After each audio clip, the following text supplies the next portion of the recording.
kung gusto mong maporma, maangas, maganda yung mountain bike mo, maganda yung looks, talagang pogi, gusto mo pogi tingnan.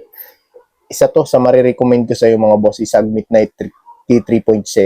Yun mga boss, good day. Shoutout dun sa mga mountain bike users natin mga boss, no.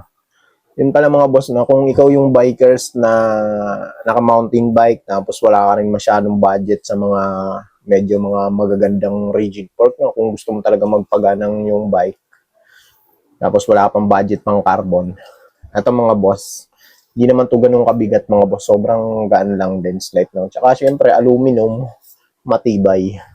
Tapered head tube to mga boss. Ayan, saktong-sakto to sa ano, kung gusto niyo compact lang tapered head tube niyo. Saktong-sakto to mga boss, no, kung naka-tapered kayo. Panalong-panalo na to.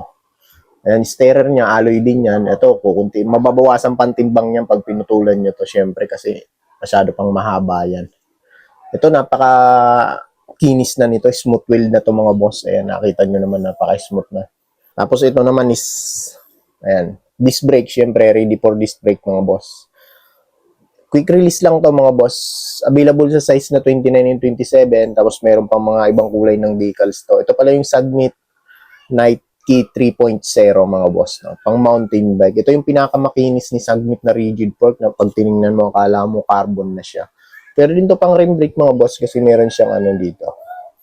Pero bibihira lang naman ang gumagamit na nito mga pang rim brake kasi mga karamihan ng mga mountain bike na yun is mga ano na talaga, disc brake. So yun mga boss, kung gusto mong maporma, maangas, maganda yung mountain bike mo, maganda yung looks, talagang pogi, gusto mo pogi tingnan. Isa to sa marirecommend ko sa iyo mga boss, Submit Night T3.0. Ayan mga boss, check out mo na lang dyan sa yellow basket natin, lalagay ko na lang dito sa baba. Yan mga boss, ingat kayo palagi and God bless, ride safe, peace, thank you.